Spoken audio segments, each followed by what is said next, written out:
Donc, bonjour tout le monde, bienvenue à cet nouvel atelier de Code avec moi IA sur la sécurité de votre information en ligne qui va être présenté par Marsha Basile.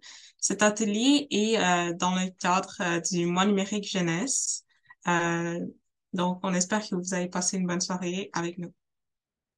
Hey everyone, glad to see you here. Welcome to Technovation Montreal's workshop with Marcia. The topic of today's workshop is the security of your online information. And fun thing about this workshop is that it is done in Printemps Numérique's Mois Numérique Jeunesse. And that's an event that is raising awareness for youth and technology and just digital literacy. And for this year, the theme is private life and information. So we hope you have a good time with us, and we'll continue forward. Donc, juste avant qu'on commence rapidement, vous êtes sûrement déjà habitués, mais on a quelques règles sur Zoom. C'est vraiment simple. Donc, si vous voulez, si vous avez des questions ou vous voulez interagir avec nous, vous pouvez utiliser le chat. Ou si vous voulez les poser à voix haute, vous pouvez lever la main et puis on vous laissera la parole. Aussi, pour que l'atelier se déroule sans souci, on vous demanderait de garder votre microphone en sourdine.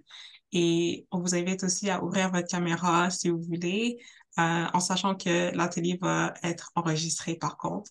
Et c'est ça, utiliser les réactions, le chat, vraiment, vous pouvez tout utiliser. Just some housekeeping rules to start us off. Feel free to use the chat to ask questions or have conversations throughout the workshop. If you have a question for Marcia, please use the raise hand feature, which you could find under reactions on Zoom. Please stay muted for the duration of the workshop unless you raise your hand and you want to speak. You're free to open up your videos, but just please keep in mind that this workshop will be recorded and it will be available on YouTube and on our website afterwards.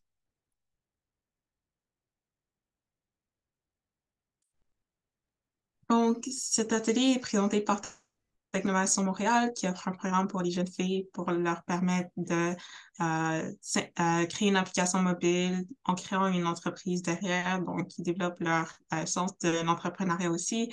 Donc, on vous invite à nous suivre sur les réseaux sociaux qui sont en bas de l'écran. So this workshop is presented by Technovation Montreal, which is a nonprofit organization which offers a program for young girls to create an application and a company around it to develop their entrepreneurial spirit. So we invite you to follow us on our social media to be aware of our next activities. On aimerait aussi remercier nos partenaires sans qui tout notre programme et cet atelier serait impossible. So we would like to thank our partners without whom this workshop and this program would not be possible. Donc, merci au gouvernement du Québec, à ICTC, à Desjardins, Rogers, Lightspeed, Ubisoft, Hydro-Québec, Behavior, Shopify et Zenica. Merci beaucoup. Now we'll get Donc, started. sans plus tarder, yes. We'll get started with the fun parts. So Marcia will give you control of the presentation. And have a good workshop, everyone. So, thank you, Matsara. Thank you, Genvi. Merci, merci les filles. Donc, aujourd'hui, comme je vous dis, je vais vous présenter une courte présentation que j'essaie de garder assez succincte ce soir. Vous avez la présentation qui sera en anglais, puis moi, je vais la présenter en français, but I am fully bilingual. So, at the end, if you have any question in English, will also be fine. I'll be able to take your questions. So, I hope you enjoy it. So, I'm going to start sharing my screen.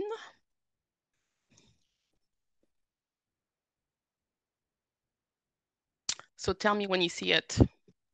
It's good now. Great. So tonight I'll be presenting Internet and Your Information, presented by me, Marsha Basile. So about me, je suis une conseillère principale en audit TI chez RCGT. RCGT, c'est Raymond Chabot Grant Thornton depuis près d'un an et demi.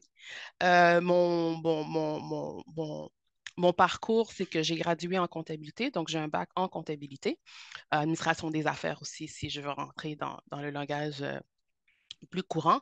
Et j'ai poursuivi ce qu'on appelle un DES en gouvernance, audit et sécurité de l'information.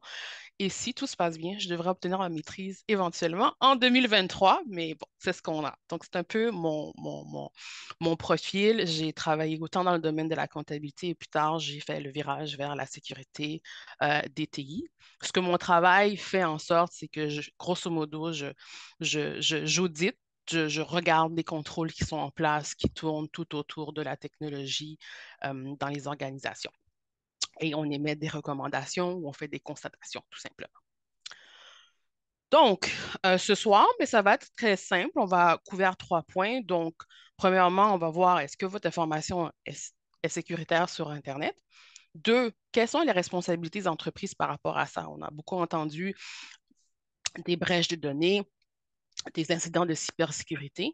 Donc, on va couvrir un peu qu'est-ce que les entreprises, un peu le domaine réglementaire, mais je vous avertis, je ne suis pas une avocate, donc je peux simplement vous donner des informations limitées par rapport à ça. Puis ensuite, j'ai décidé de me concentrer parce qu'il y a beaucoup de recommandations qu'on peut faire, mais j'ai décidé de choisir de vous présenter 4 points sur lesquels que vous pouvez faire pour essayer de rendre votre navigation et vous utilisez Internet de façon le plus sécuritaire possible. Donc, la première question, est-ce que votre information est sécuritaire sur Internet? Je vais partager, Geneviève va partager avec vous un sondage. Veuillez répondre. J'aimerais bien avoir une idée de qu'est-ce que vous pensez de ces faits. Donc, I'll let you do it, Geneviève. Donc, vous voyez, donc simplement à choisir. Je vais vous laisser 2 minutes, puis vous me direz qu'est-ce que vous pensez si vos informations sont sécuritaires sur Internet. Is it secure on the Internet? Ou pas? Ou ça dépend? Donc, vous avez 3 choix. Oui, non, ça dépend.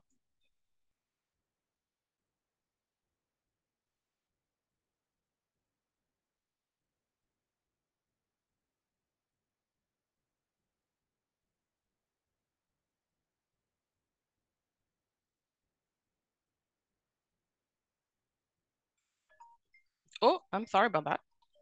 Happens. Euh, Ah, cool, c'est intéressant. Donc, on a 20% qui disent oui, 0% qui disent non, et puis 60% qui disent ça dépend. C'est très intéressant.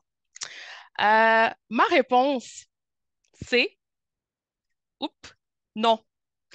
Malheureusement, c'est un peu la réalité dans laquelle on vit. À chaque fois qu'on utilise Internet, on est toujours exposé à différents risques. Donc ça ne change pas. Mais il y a des choses qu'on peut faire pour faire notre utilisation Internet pour minimiser les risques.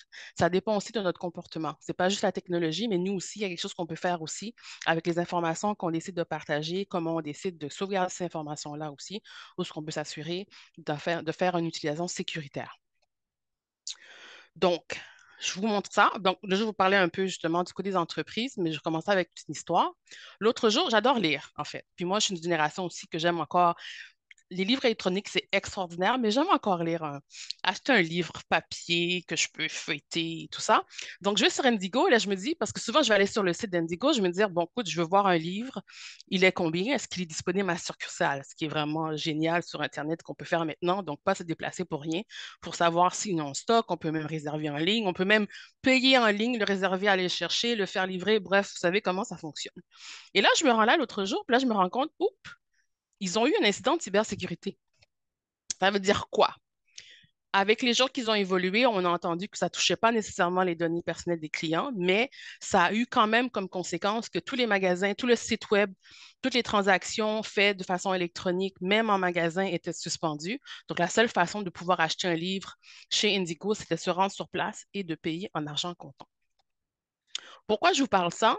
Pourquoi j'amène ça? C'est que la réalité, c'est qu'on sait que les brèches, les incidents de cybersécurité et les incidents qui incluent des incidents de cybersécurité qui incluent des brèches de données sont en augmentation ben, depuis plusieurs années, depuis toujours. Je dirais avec l'évolution d'Internet, avec les nouvelles technologies, l'évolution des outils qui sont mis à notre disposition fait en sorte, et tous les actions qu'on pose maintenant font en sorte que ça a évolué. Puis pour ça, je vais vous montrer justement, j'ai un lien ici. Puis, Genvi, can you share that link on the chat? Donc, je vais vous montrer ce site qui est très intéressant, qui vous montre justement cette évolution par rapport à ça. Je vais juste changer mon écran.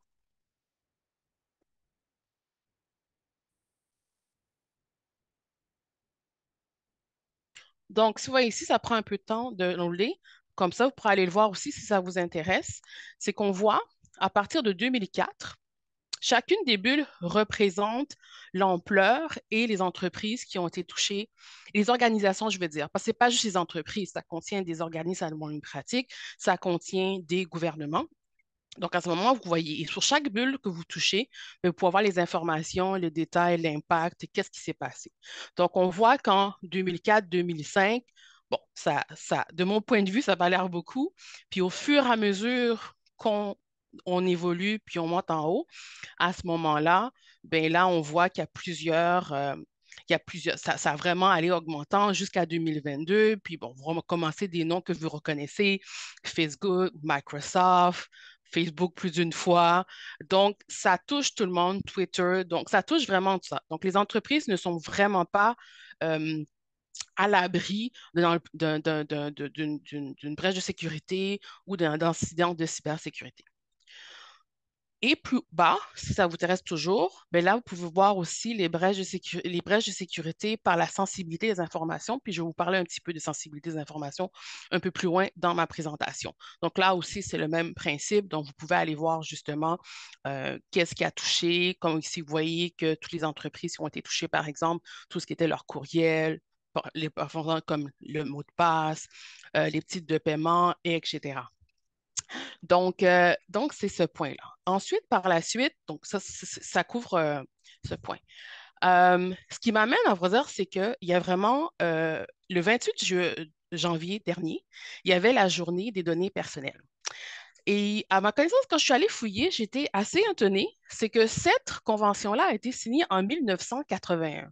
Donc, ça vous dit que la notion de vouloir sécuriser nos données ne date pas de récemment avec toutes les technologies en rang. Donc, ça a été signé en 1981. Puis peut-être certains d'entre vous n'étaient pas nés à ce moment-là.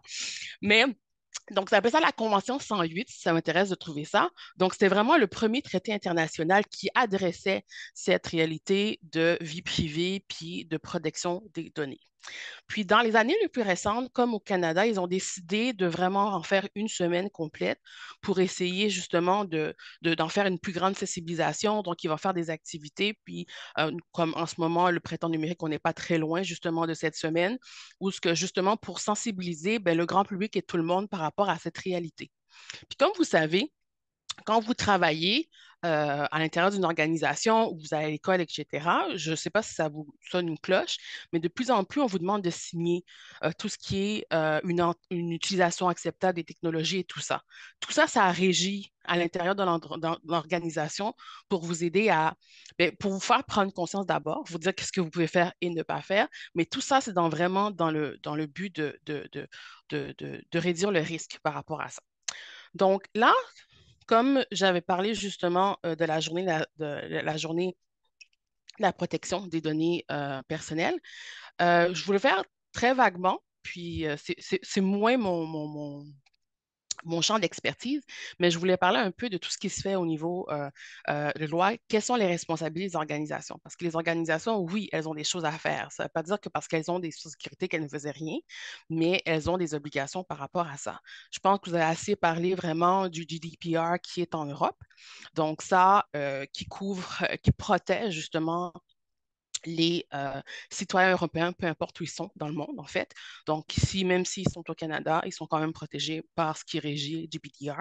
Puis, je pense, de mémoire, il y a une version plus récente qui a été mise à jour de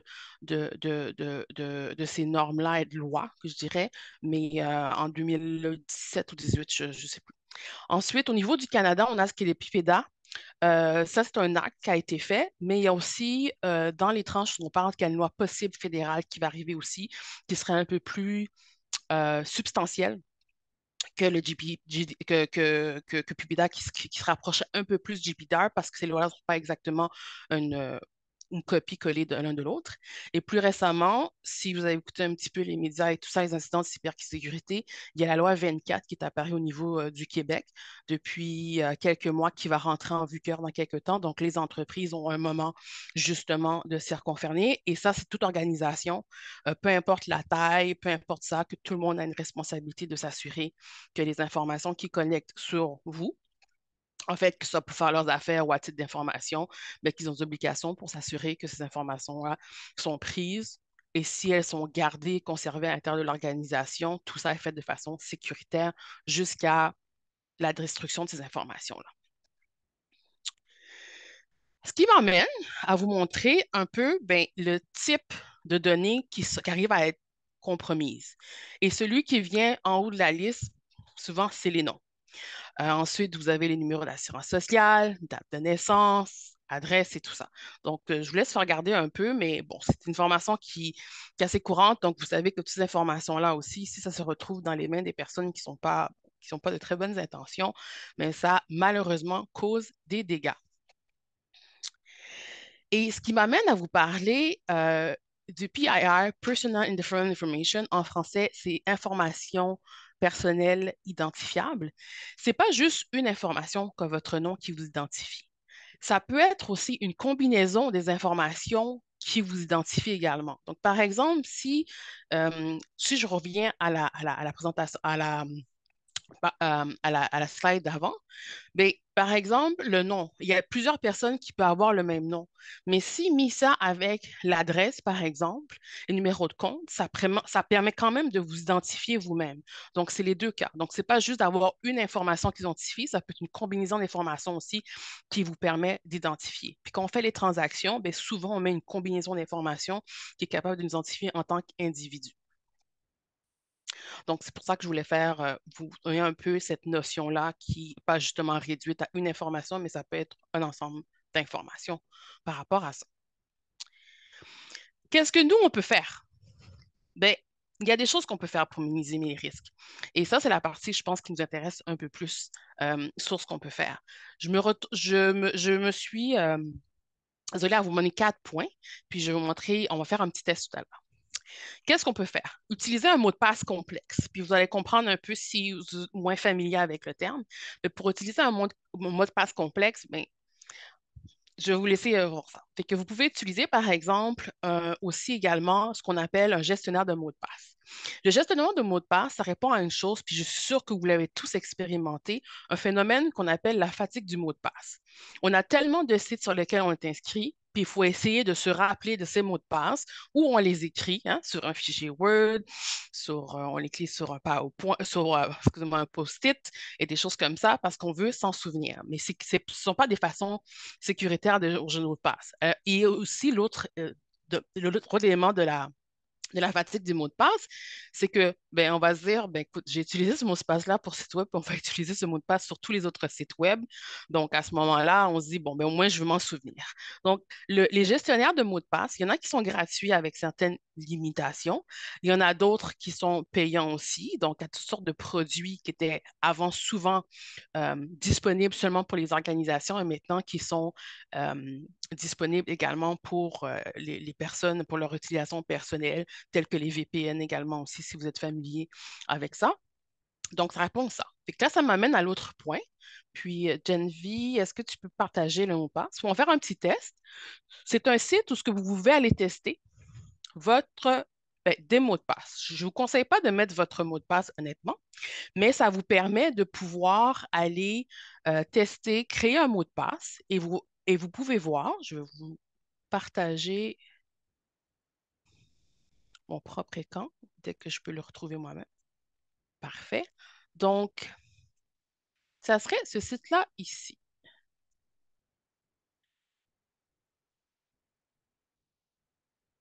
Juste un moment. I lost it.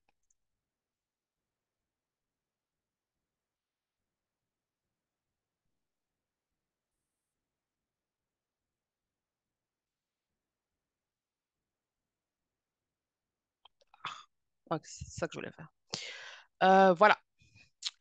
Alors, Donc ici, qu'est-ce que vous pouvez faire? J'en ai fait un tout à l'heure. Donc, vous pouvez créer directement un mot de passe et ce mot de passe-là, il va vous dire facilement, je vais en mettre un comme ça. Écoute, je tape après n'importe quoi. Et qu'est-ce que ça me fait? Ça vous montre que ce mot de passe-là est jugé par les critères et les 4 critères qu'on a aussi. Puis je vais rajouter un uppercase parce que j'en ai pas. Donc, que vous avez des petits caractères, des grands caractères, un numéro puis des symboles. Donc, comme vous voyez, plus mon mot de passe il est long, plus il a différents éléments qui le rendent complexe. Mais à ce moment, non seulement il est considérable, mais dans l'exemple que j'ai mis, ça prendrait 73 trillions d'années avant qu'ils arrivent à le craquer. Donc, ça, c'est une des choses que vous pouvez faire, de toujours vous assurer que c'est un mot complexe. L'avantage du gestionnaire de passe, quand je parlais tout à l'heure, c'est que vous avez un mot de passe, puis ça va storer tous vos mots de passe. Donc, il y a ça aussi. Mais même les mots de passe que vous avez à l'intérieur de votre jeu de passe, vous pouvez essayer d'assurer que ce sont des mots de passe complexes. Donc, vraiment pas de mots de passe simples, nulle part, nulle part, s'il vous plaît. Donc, ça, c'est la partie pour les mots de passe. On va venir un petit peu à la présentation. Donc, c'est toujours bon aussi, puis les gens aiment beaucoup utiliser cet outil-là aussi, comme ça ils peuvent tester, puis ça donne une bonne idée qu'est-ce qu'un mot de passe de fort. Ensuite, je voulais faire un petit jeu avec vous. Est-ce que vous pouvez deviner, NordPass, c'est une compagnie qui offre des VPN et toutes sortes de solutions de sécurité, autant pour les entreprises que les individus, dresse une liste des listes annuelles. Quels sont les mots de passe non sécurisés les plus utilisés? Fait que je voulais avec vous, selon vous, dans le monde, allons-y pour les 3 premiers. Quel mot de passe, vous pouvez l'écrire dans le chat, quel mot de passe que vous pensez très commun à utiliser qui n'est pas du tout sécurisé? Je vais vous laisser me proposer quelques réponses. Je vais déplacer ça ici.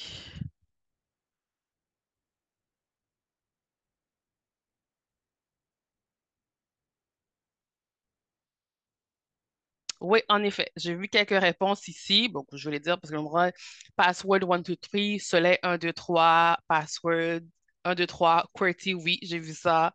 Password. J'avoue que Malier, le mot de passe que tu as mis, c'est un peu plus complexe. C'est déjà beaucoup mieux. Euh, déjà pour la qualité du mot de passe. Donc, je vais vous montrer, je vais arrêter le suspense.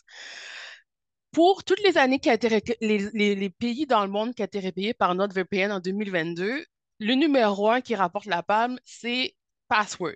Numéro 2, ben, vous le voyez, et le numéro 3. Et là, je me suis dit, bon, c'est ce que on fait dans tout le monde. Est-ce que nous, les Canadiens, on est mieux? Tout à fait. Puis si vous allez sur le site web, je vais reconnaître le lien ici aussi. On pourrait mettre le lien dans le chat, Geneviève. C'est que on voit quand même 20, 30, puis on peut les mettre par pays. Donc, c'est très intéressant. Donc, je suis allée voir, est-ce qu'on fait mieux au Canada? Malheureusement, on va voir, on n'est pas si... C'est pas mieux. On a encore le 1, 2, 3, 4, 5, 6 password. Puis le dernier, j'avoue qu'il est un tantinet original. On le met à l'envers. Mais bon. Alors, comme vous savez, je pense que vous comprenez tous que ce sont des mots de passe à proscrire, à ne pas utiliser. Ce qui m'amène à mon autre point. Qu'est-ce qu'on peut faire d'autre à part avoir un mot de passe? Dans ces cas, quand c'est possible, un gestionnaire de mots de passe, il faudrait vraiment éviter d'être connecté sur un cerveau, un réseau Wi-Fi, j'aurais dire un réseau sans fil, lorsque vous faites, par exemple, des activités qui impliquent des données personnelles. Par exemple, c'est pas une très bonne idée d'aller dans un café puis faire ses transactions bancaires sur le Wi-Fi du café. Souvent, c'est des réseaux qui ne sont pas sécurisés. Les réseaux que vous utilisez, par exemple, au travail, à l'école, souvent sont des réseaux qui sont sécurisés, ils sont limités. Je ne sais pas si vous avez déjà expérimenté d'autres choses, mais il y a une certaine surveillance qui est faite sur ces réseaux-là. Mais dans un café ou dans un endroit public, et souvent vous avez des messages qui apparaissent, soit c'est détecté par pas juste votre ordinateur, mais je cherche le mot en français, le device, qui est votre outil, si on veut, que vous utilisez. Vous allez recevoir un message qui dit, ben, ce système, ce, ce réseau-là n'est pas sécurisé. Est-ce que vous voulez vraiment vous y connecter? Donc, ça, c'est une chose. Aussi, un autre point aussi par rapport à tout ce qui est, par exemple, vos outils informatiques, je cherche encore le mot device en français, mais c'est tout de vous assurer que vous les mettez à jour, que ce soit au niveau du système d'exploitation, que ce soit au niveau de l'application. Pourquoi?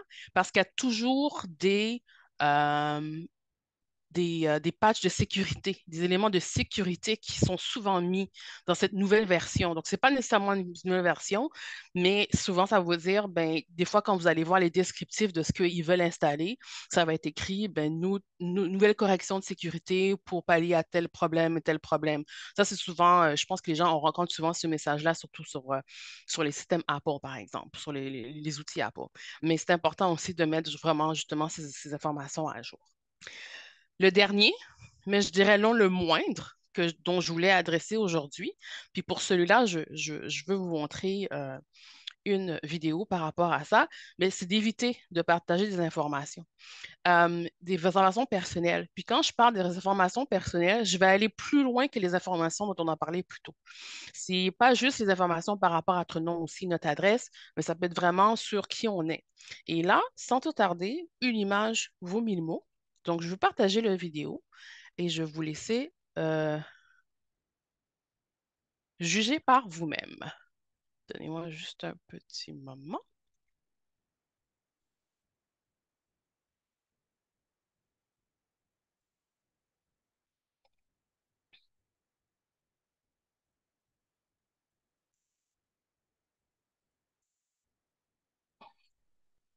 Excuse-moi, je vais couper le volume. Voilà. Donc, regarde bien les informations qui sont récoltées, puis vous me direz ce que vous en pensez par la suite.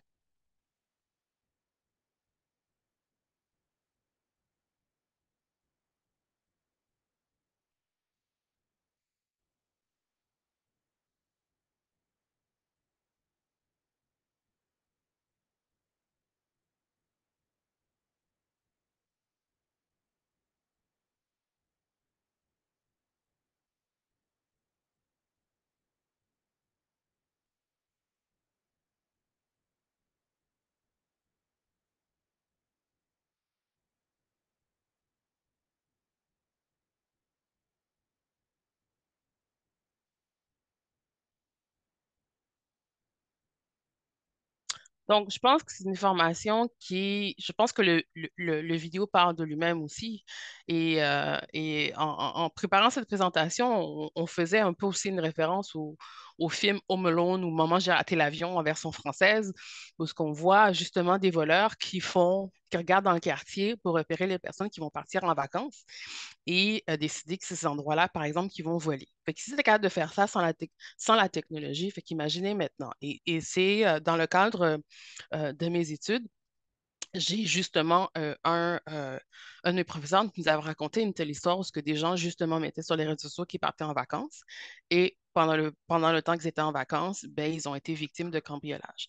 Donc, c'est vrai que c'est vraiment génial tout ce que la technologie, l'Internet nous permet de faire, les informations, mais sauf qu'on a quand même une responsabilité pour s'assurer de les utiliser à bon escient pour éviter des situations fâcheuses par la suite. Donc, ceci, ça conclut un peu ma présentation. J'espère que vous l'avez apprécié, que ça vous a permis au moins, mon objectif est au moins de minimalement vous sensibiliser à les réalités de l'utilisation et que malheureusement, il y a certains comportements qu'on doit adapter pour essayer de s'assurer de l'utiliser de façon le plus sécuritaire possible. Et puis c'est pas mal ça. Et puis, merci beaucoup d'avoir pris de m'écouter. Si vous avez des questions, ça me fera plaisir d'y répondre. Puis aussi, s'il y a des personnes qui sont intéressées à être en contact avec moi, ben, c'est facile de me trouver sur LinkedIn. Alors voilà, Merci beaucoup, Marsha, pour la présentation. Ah, question. ça me fait plaisir. Donc là, j'ouvre le plancher. Est-ce qu'il y a des gens qui ont des questions? Stéphanie? Oui, merci beaucoup, Marsha, pour cette présentation. Je pense que ça nous éclaire beaucoup sur le fait, tu sais, l'importance de bien protéger ces données. Tu parlais de gestionnaire de mots de passe. Est-ce que tu aurais des propositions, des recommandations à faire sur les types de gestionnaires de mots de passe qu'on peut faire? Puis par rapport à ça aussi, j'avais une question parce que Google, souvent, lorsque on veut entrer des informations, que ce soit des informations bancaires ou que n'importe quel site, que ça soit, tu sais, sur un site où est-ce qu'on a des comptes. On nous dit souvent, est-ce que vous voulez conserver ce mot de passe sur Google? De un, est-ce que tu recommandes qu'on accepte? Et de deux, est-ce que tu recommandes qu'on utilise Google comme plateforme pour conserver nos mots de passe? Ou si on devrait justement y aller avec un gestionnaire de mots de passe? Je dirais que ben, un des gestionnaires de mots de passe que je connais, un des que je connais plus qu'on utilise, qui s'appelle KeePass, mais il y en a d'autres aussi qui existent sur le marché. Pour Google, c'est intéressant parce que où ce que je travaille, on a justement une filière de cybersécurité et c'est très intéressant parce que tous les gars, ou ben, c'est des gars, hein, malheureusement, vous savez la réalité des TI, on n'est pas beaucoup de femmes, par exemple, moi je suis la seule fille de mon équipe, alors c'est pour ça que je dis des gars, mais l'équipe de cybersécurité, c'était drôle de voir leur réaction, de dire oh non, jamais Google. Donc non, je te dirais que ce serait la chose à ne pas faire, en fait, d'utiliser un autre gestionnaire de mot de passe, pas celui de Google qui nous est offert par défaut. Et puis comme vous le savez, tout ce qu'on a vu, ben, ils sont pas à l'abri ils sont pas à l'abri justement d'incidents de cybersécurité et malheureusement, on s'entend qu'ils n'ont pas nécessairement construit la réputation sur la sécurité. Donc, non, je te dirais que ce serait à éviter. C'est sûr que ça semble beaucoup plus simple, puis ils l'offrent depuis quelques temps aussi. Microsoft également, mais en général, ces entreprises qui offrent les gestionnaires de mots de passe, c'est beaucoup plus sécuritaire et c'est vraiment isolé, c'est séparé. Parce que ton mot de passe aussi, le gestionnaire que je disais aussi, puis c'est un des signes, tu sais, des fois, une façon de peut-être le reconnaître, c'est que ton mot de passe que tu utilises pour Google, c'est pour ton courriel, pour tout. Ça donne accès à absolument tout, tandis que le gestionnaire de mots de passe, ça va être un mot de passe central pour tous tes mots de passe, puis après ça, tu devras te connecter. Et dans les cas aussi, tu pourrais même utiliser des MFA. Là. Des MFA, je veux dire, des multifacteurs pour ceux qui sont pas familiers avec le terme. Donc, c'est d'avoir un deuxième facteur d'authentification pour se connecter. Donc, je dirais Google non, mais c'est pas recommandé. Super, merci beaucoup. Est-ce qu'il y a d'autres personnes qui ont des questions? Anybody else have any questions?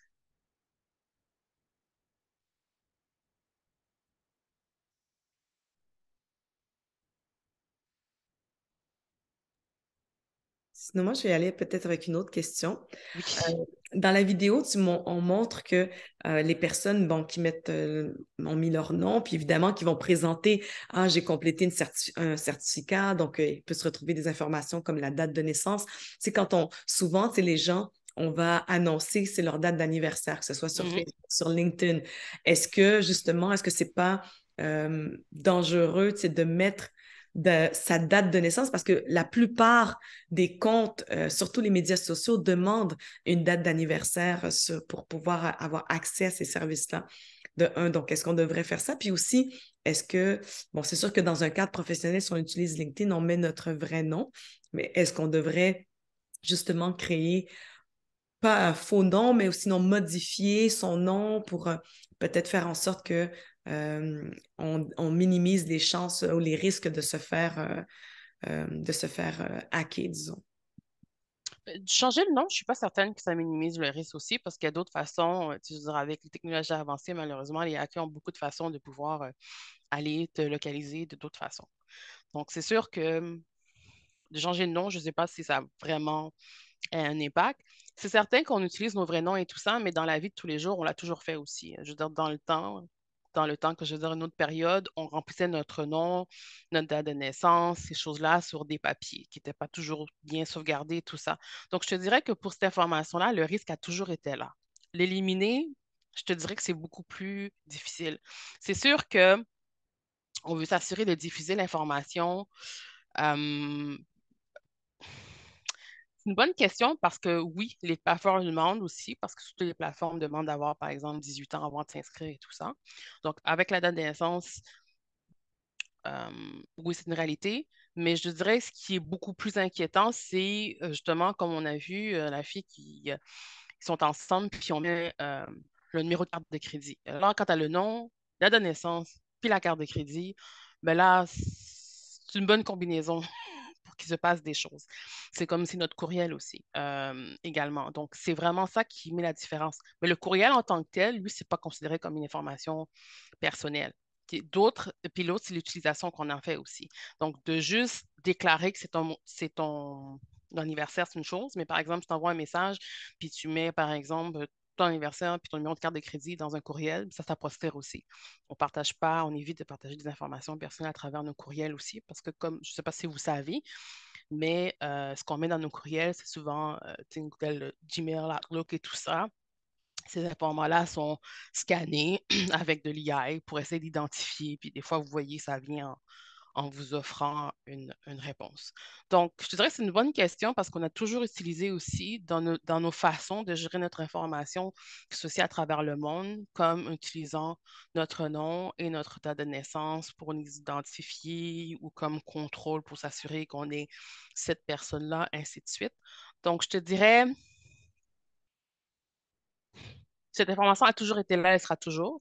Maintenant, euh, comment éviter? Ben, peut-être que ma réponse est un peu sombre, mais je pense pas que c'est possible, rendu au point où on en est. Et c'est l'été même avant que les technologies arrivent. Donc voilà, Super, merci beaucoup. ça fait plaisir. C'est ça, il n'y a pas d'autres questions? Ah, il y a Oui, il Véronique y a qui une a levé la question. main. Oui.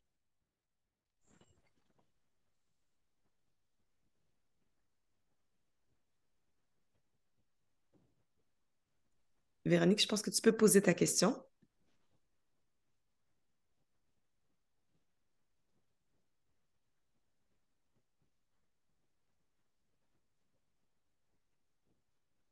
Est-ce que tu nous entends, Véronique? Je ne sais pas si tu as la main levée. Je ne sais pas si tu voulais poser une question. On ne t'entend pas. Donc peut-être, je ne sais pas si le son est assez élevé, mais on ne t'entend pas.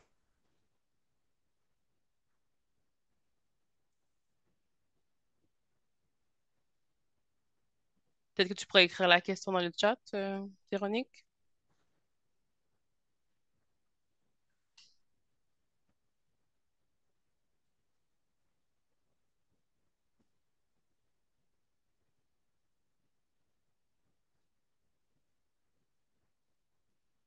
Ça, c'est la beauté de la technologie. Quand ça marche, ça marche. Quand ça marche pas, c'est moins intéressant. En attendant que Véronique nous pose sa question, est-ce qu'il y en a d'autres qui ont des questions? Ou des commentaires aussi. Qu'est-ce que vous avez pensé de la présentation? Est-ce que vous avez appris quelque chose ou pour vous, c'était quelque chose qui était déjà évident? Est-ce que vous avez trouvé des points intéressants? Est-ce que ça vous fait peur? Est-ce que ça vous rassure? J'aimerais bien savoir. Well, I am setting up a password manager right now. Which one are you using? I have McAfee, so I'm using their TrueKey. Okay.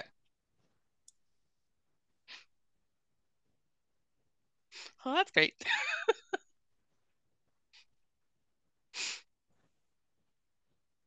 Donc, je pense on voit sa question. Elle Oui. pose, est-ce que le VPN peut être avantageux ou pas? Oui, ben le VPN est avantageux. C'est sûr que dans les organisations dans lesquelles on travaille, on se connecte toujours au VPN. Surtout que le travail à la maison qu'on a vécu avec la COVID, c'est ça. C'est certainement. Mais pour notre utilisation personnelle aussi, oui, le VPN peut être avantageux. Et ça peut aussi justement sécuriser lorsqu'on est, par exemple, à l'extérieur de la maison. Je donne l'exemple du café tout à l'heure, mais ce serait beaucoup plus sécuritaire si tu l'utilises avec un VPN que tu connectes directement. Parce que en fait, le VPN, ça s'appelle un Virtual Private Network. C'est vraiment un tunnel qui te sécurise vraiment pour s'assurer que ça fait un tunnel pour l'échange d'informations. Donc oui, le VPN, surtout dans les endroits sécurisés ou qui n'en ont pas, est une façon sécuritaire de pouvoir utiliser Internet.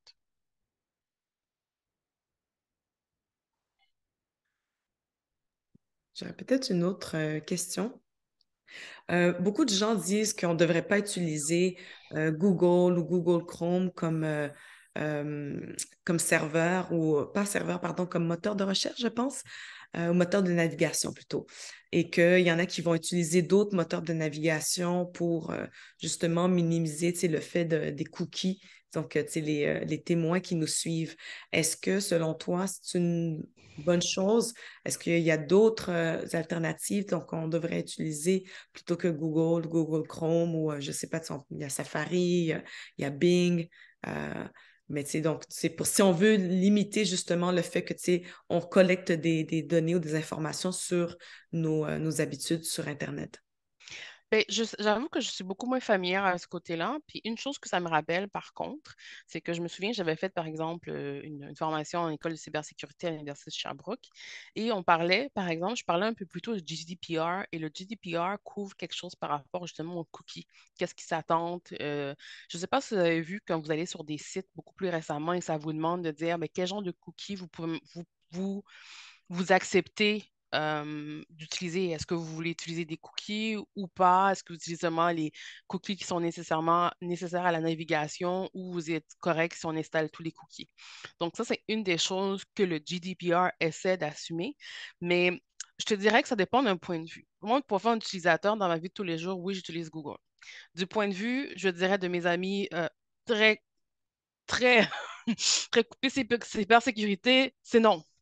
Mais ça demande, et ça c'est mon point de vue à moi, ça demande une certaine connexion technique. Et là, c'est beaucoup plus compliqué que je te dirais, parce que des fois, ils parlent de navigateurs dont moi, j'ai jamais entendu parler.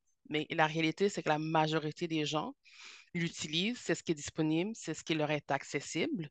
Puis au niveau de Safari, au niveau de Microsoft, ben, je ne serais pas en mesure de pouvoir les évaluer pour savoir, mais on s'entend que tous ces autres navigateurs-là, en tout cas ceux qu'on connaît, les communs, font tous partie de grandes organisations dont vous savez qu'ils récoltent des données sur nous pour faire toutes sortes de choses. Donc, un versus l'autre, je ne sais pas, peut-être un qui est plus sécurisé, etc. J'oublie, mais j'ai un de mes collègues qui m'a mentionné le nom, je ne connais pas du tout, peut-être. Mais je dirais pour le commun de nous, c'est plus compliqué, je dirais. Ça demande, je trouve que malheureusement, de ce que je vois, et c'est le côté de la sensibilisation, c'est soit les gens ne connaissent pas vraiment qu'est-ce qui se passe réellement, puis c'est comprenable. Puis de l'autre côté aussi, c'est qu'il y a beaucoup de moyens encore qui nous aident, mais qui sont des moyens techniques, donc il faut avoir connaissance, donc il faut savoir comment l'utiliser ou accessible. Des fois, ça engage des coûts. Donc, c'est un peu ces deux informations-là que je pourrais te dire par rapport à ça. Merci. Ça fait plaisir.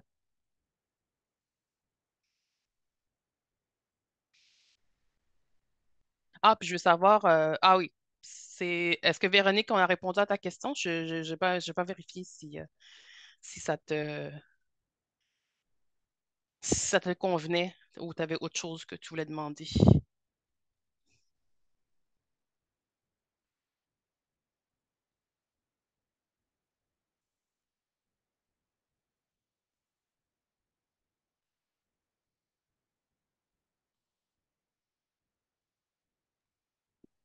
Awesome. Thank you, Marcia. I will take over the presentation. Thank you, Marcia, for a great presentation. Thank you all for being interactive throughout the presentation.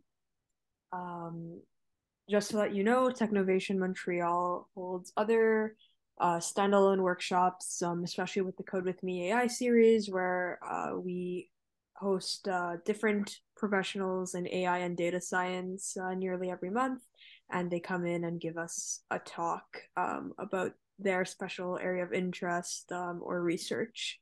So please check out our social medias to see what upcoming workshops we have in the next couple months for Code With Me AI. And for another dose of AI, we also post AI facts, which are little capsules of information about different topics of AI. once again, a huge thank you to Marsha for such an amazing workshop. And Marcella, go ahead. Yes. Donc, merci encore beaucoup, Marsha, pour cet atelier. C'était vraiment intéressant. Il y a même un commentaire ici qui a dit, good presentation, simple but to the point. So good job. And, donc, c'est ça, on vous invite à nous suivre sur les réseaux sociaux pour rester à l'affût de nos activités. On a un programme qui s'appelle Code avec moi IA qui offre des ateliers mensuels en ligne sur l'intelligence artificielle qui sont offerts par des professionnels de l'industrie. On parle de plusieurs sujets comme la vision par ordinateur. Donc, si ça vous intéresserait, on vous invite à rester à l'affût pour notre prochaine session qui devrait se passer le mois prochain. Et aussi, si vous êtes curieux, si vous voulez en savoir plus sur l'intelligence artificielle, sur nos réseaux sociaux, on a aussi des faits sur l'IA qui pourraient vous intéresser. Donc, ça, allez visiter notre page Instagram surtout pour en savoir plus. Merci beaucoup.